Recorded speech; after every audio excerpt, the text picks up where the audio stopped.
So hello friends, welcome to our YouTube channel Medici. Today we are going to study about the receptors and the type of receptors in pharmacodynamic part. Okay, तो आज हम receptor और उसके types के बारे में पढ़ेंगे. So first, what is receptors? Receptor क्या होता है? तो receptors are the macromolecules. Receptors क्या होते हैं?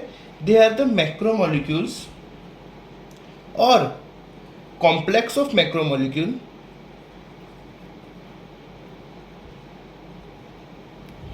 They are the macromolecule or complex of macromolecule which might be protein, DNA और RNA. तो रिसेप्टर्स क्या होते हैं? रिसेप्टर एक टाइप के मैक्रोमोलिक्यूल होते हैं, ठीक है, या तो मैक्रोमोलिक्यूल के कॉम्प्लेक्स होते हैं जो कि प्रोटीन से भी बने हो सकते हैं. दे में भी प्रेजेंट इन डीएनए और RNA. Okay, so this are the receptors. अब रिसेप्टर्स कहाँ पे प्रेजेंट होते हैं? तो रिसेप्टर्स हमारे सेल के सेल मेम्ब्रेन पे प्रेजेंट हो सकते हैं. ओके, हमारे जो न्यूक्लियस के अंदर प्रेजेंट हो सकते हैं, हमारे साइटोसोल के अंदर प्रेजेंट हो सकते हैं, और एक्स्ट्रा सेलुलर रिसेप्टर प्रेजेंट हो सकते हैं. सो हम इनके बारे में एक एक करके डिटेल में जानेंगे. सो फर्स्ट पहले हम देखेंगे जो रिसेप्टर्स जो सेल मेम्ब्रेन में प्रेजेंट होते हैं. तो पहला होते हैं वन पास रिसेप्टर्स. फर्स्ट होते हैं one pass receptors. One pass receptors का मीनिंग क्या आता है कि उनके ऊपर एक लाइगेंड बाइंडिंग डोमेन होता है और एक इफेक्टर डोमेन होता है. ठीक है, वन पास रिसेप्टर्स. अब देखो मैं आपको एक एग्जांपल से बताता हूँ. जैसे कि मान लो एक रिसेप्टर है. ओके, एक रिसेप्टर है. रिसेप्टर पे दो चीज होती है. एक तो होता है लाइगेंड बाइंडिंग डोमेन और एक होता है इफेक्टर डोमेन. एक क्या होता है? Effector domain. मीन्स कि अगर कोई भी ड्रग या कोई भी सब्सटेंस इस पे आके बाइंड किया, ठीक है, ये लाइगेंड बाइंडिंग डोमेन पे कोई भी रिसेप्टर पे कोई भी ड्रग आके बाइंड किया, तो ये ड्रग जैसे रिसेप्टर पे बाइंड हुआ तो रिसेप्टर क्या करेगा? वो उसके इफेक्टर डोमेन से उसकी एक्टिविटी शो करेगा. ठीक है, जैसे जी स्टिमुलेटरी होगा तो आईपी3 डेक पाथवे होगा. तो ऐसे डिफरेंट टाइप के पाथवे से वो उसकी एक्टिविटी शो करेगा. अब ये वन पास रिसेप्टर में ये लाइगेंड बाइंडिंग डोमेन है और ये इफेक्टर डोमेन है. ओके, तो कोई भी अगर सब्सटेंस इधर बाइंड होगा, कोई भी ड्रग, कोई भी हार्मोन्स, कुछ भी इधर बाइंड होगा, ये बाइंड होने के बाद लाइगेंड बाइंडिंग डोमेन एक्टिवेट हो जाएगा. इसके एक्टिवेट होने की वजह से इफेक्टर डोमेन क्या करेगा? उसके रिलेटेड इफेक्ट दिखाएगा. ओके, इसमें दूसरा टाइप होता है 4 to 5 pass receptors. 4 to 5 pass receptor means it is a kind of ion channels. ये क्या होती है? Ion channels. ओके, जब भी कोई जैसे कोई मॉलिक्यूल या हार्मोन लाइक एसिटाइलकोलिन इस पे बाइंड हुआ आयन चैनल्स पे, जैसे आयन चैनल्स पे ये एसिटाइलकोलिन बाइंड हुआ, ऐसे आयन चैनल्स ओपन हो जाएगी. ठीक है, फिर आयन चैनल ओपन होने की वजह से इसके अंदर जो सोडियम पोटेशियम क्लोराइड उसका इन और आउट मूवमेंट स्टार्ट हो जाएगा, जिसकी वजह से सेल उसकी एक्टिविटी शो करेगा. और आयन चैनल्स वो सबसे फास्ट एक्टिंग होते हैं. ठीक है, आयन चैनल्स कैसे होते हैं? सबसे फास्ट. मतलब अगर कोई लाइगेंड अगर इधर बाइंड करेगा तो उसको इफेक्ट दिखाने में थोड़ा टाइम लगेगा, लेकिन आयन चैनल पे अगर कोई बाइंड करेगा तो वो क्या होगा? उसका एक्शन बहुत ही फास्ट आएगा. तो ion channels are fast acting. ठीक है, ये एमसीक्यू बहुत बार कॉम्पिटिटिव एग्जाम में पूछा गया है. अब तीसरा इसमें होता है 7 पास receptors. Okay, 1 2 3 4 5 6 7 pass receptor. Okay, 7 pass receptor को क्या बोलते हैं हम? 7 पास रिसेप्टर का दूसरा नाम क्या होता है? यस, 7 पास रिसेप्टर्स, और उसका दूसरा नाम होता है सर्पेंटाइन रिसेप्टर्स. सर्पेंटाइन का मीनिंग क्या होता है कि ये एक टाइप के स्नेक जैसे होते हैं, मीन सांप जैसे होते हैं. ओके, ये इसका होता है क्या बोलते हैं? हमारा लाइगेंड बाइंडिंग डोमेन, और ये इसका इफेक्टर डोमेन.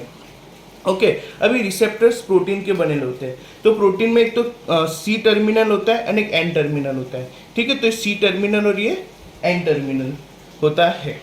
ओके अब हमारे जितने भी ड्रग्स है, about 30-40% of drugs show their mechanism by 7 pass receptor, और we can say G protein couple receptor, GPCR. Okay इसका तीसरा नाम होता है GPCR, G protein couple receptors. Okay अब इसमें फोर्थ टाइप, एक और टाइप होता है, that is 12 pass receptors. Okay ये क्या होता है 12 पास रिसेप्टर। 12 पास रिसेप्टर अब कहाँ प्रेजेंट होता है, तो अब आपको पता है जैसे कि ये हमारा प्री साइनेप्टिक वेसिकल है। ओके इधर से नॉरएपिनेफ्रिन रिलीज हुआ, अब ये जाके पोस्ट साइनेप्टिक वेसिकल्स पे एक्ट करेगा नॉरएपिनेफ्रिन। ओके लेकिन नॉरएपिनेफ्रिन ने पोस्ट साइनेप्टिक वेसिकल पे गया तो थोड़ा नॉरएपिनेफ्रिन का क्या होगा, रीअपटेक होगा। ओके तो ये जो रीअपटेक होता है इस पे ये जो प्री साइनेप्टिक पे जो प्रेजेंट होता है, जिसका रीअपटेक करता है, वो किससे बनेला होता है, तो they are made up of 12 pass receptors. Mean 12 pass receptor is present in pre synaptic vesicles. Okay ना तो ये थे हमारे रिसेप्टर्स जो हमारे सेल मेम्ब्रेन पे प्रेजेंट हो। First 1 pass receptor, then ion channels, then 7 pass receptor, और उनको दूसरा जीपीसीआर बोलते हैं, और उनका तीसरा नाम सर्पेंटाइन रिसेप्टर होता है। And fourth one is 12 pass receptors. Okay अब हम देखेंगे इसके अंदर second type, that is cytosolic. अब साइटोसोलिक रिसेप्टर है, ठीक है। साइटोसोल मतलब जो सेल के अंदर प्रेजेंट हो। अब कोई कंपाउंड है, कोई मॉलिक्यूल है जिसका क्या बोलते हैं, जिसका मॉलिक्यूलर वेट बहुत ज़्यादा है, तो क्या वो सेल मेम्ब्रेन को क्रॉस कर पाएगा, नहीं, ठीक है। ऐसे मॉलिक्यूल सेल मेम्ब्रेन को क्रॉस नहीं कर पाएंगे। तो जो ऐसे मॉलिक्यूल होते हैं वो कहाँ पे एक्ट करेंगे, तो थ्रू सेल मेम्ब्रेन रिसेप्टर। और जो मॉलिक्यूल हाईली पोलर होते हैं, ऐसे मॉलिक्यूल भी सेल के अंदर नहीं जा पाएंगे, तो ऐसे मॉलिक्यूल हार्मोन और ड्रग किसके थ्रू एक्ट करेंगे, थ्रू जीपीसीआर, आयन चैनल्स और 1 पास रिसेप्टर्स। ओके अब कोई मॉलिक्यूल्स ऐसे होते हैं जो लिपिड सॉल्युबल होते हैं, तो वो हमारे सेल के अंदर पास हो जाएंगे। सेल के अंदर पास हो जाएंगे तो फिर क्या होगा, वो उसका एक्शन, उसके जो रिसेप्टर्स होंगे वो कहाँ पे प्रेजेंट होंगे, inside the cell, like estrogen, T3 means thyroid, जो थायराइड हार्मोन होता है वो, देन विटामिन D3, ये सब के जो रिसेप्टर्स होते हैं वो कहाँ प्रेजेंट होते हैं, इनसाइड द सेल। ओके ये जो एस्ट्रोजन, T3, विटामिन D3, ये सब रिसेप्टर्स होते हैं वो न्यूक्लियस के अंदर भी इनके रिसेप्टर्स होते हैं, और by binding through this receptor they show their actions. Okay estrogen जैसे हमको पता है कि कोलेस्ट्रॉल से बनेला होता है। ओके कोलेस्ट्रॉल तो कैसा है, लिपिड सॉल्युबल। ओके तो इसकी वजह से एस्ट्रोजन हमारे सेल के अंदर आ जाता है। अब हमने इसमें देख लिया है ऐसे जो रिसेप्टर जो सेल मेम्ब्रेन में प्रेजेंट हो, ऐसे रिसेप्टर्स जो हमारे साइटोसोलिक और न्यूक्लियस में प्रेजेंट हो। अब हम फोर्थ देखेंगे ऐसे रिसेप्टर जो एक्स्ट्रा सेलुलर प्रेजेंट हो, मतलब सेल के बाहर प्रेजेंट हो, आउटसाइड दी सेल। ओके तो अब उनके एग्जाम्पल क्या होंगे, इनका एक मैं बेस्ट एग्जाम्पल देता हूं, action of antithrombin 3। Do you all know what is antithrombin 3 action? Antithrombin 3 क्या करता है, तो ये क्या करता है, हमारे जो ब्लड होता है उसमें जो क्लोटिंग होती है, क्लोटिंग के रिलेटेड जितने भी फैक्टर होते हैं उनको इनहिबिट करता है, ठीक है। तो मतलब ये हमारे ब्लड को क्लोट होने से बचाता है, ठीक है। अब मान लो कि ये हमारा एंटीथ्रोम्बिन 3 है।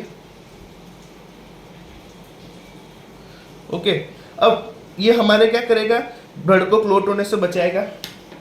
अब एंटीथ्रोम्बिन 3 पे एक ड्रग काम करता है, उस ड्रग का नाम क्या है, हिपेरिन आके इधर बाइंड हो जाएगा।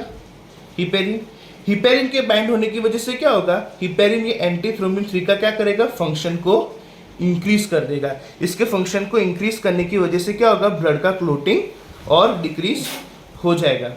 ओके, तो ये है एग्जाम्पल आउटसाइड द सेल, मतलब एंटीथ्रोम्बिन 3 है, ये प्लाज्मा में प्रेजेंट होता है। ये प्लाज्मा में क्या करेगा, क्लोटिंग को डिक्रीज करेगा, और हम जब हिपेरेंडिंग है तब ये एंटीथ्रोम्बिन 3 का क्या करता है, फंक्शन को इंक्रीज कर देता है, जिसकी वजह से क्या होता है, ब्लड का क्लोटिंग डिक्रीज हो जाता है।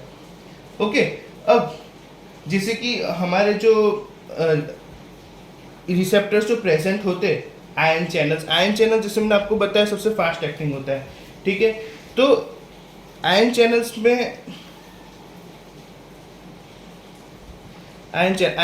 में जो ड्रग्स बाइंड करते हैं लाइक एसिटाइल कोलिन, ओके। दूसरा इसके अंदर काफ़ी ड्रग्स आते हैं लाइक निकोटिनिक रिसेप्टर्स, ठीक है। ये सब कैसे होते हैं, सबसे ज़्यादा फास्ट एक्टिंग। ओके, इनके फास्ट एक्टिंग होने की वजह से ये आयन चैनल ज़्यादा ओपन होती है और उनका एक्शन उतना ही ज़्यादा होता है, ठीक है। तो ये थे कुछ examples and the study of receptors, means हमारे जो रिसेप्टर्स है वो कितने टाइप के होते हैं, रिसेप्टर क्या होते हैं और कितने टाइप के होते हैं, ये हमने आज समझा, ठीक है। अगर आपको मेरा वीडियो अच्छा लगा तो प्लीज़ इस चैनल को लाइक करें, शेयर करें, सब्सक्राइब करें। Thank you.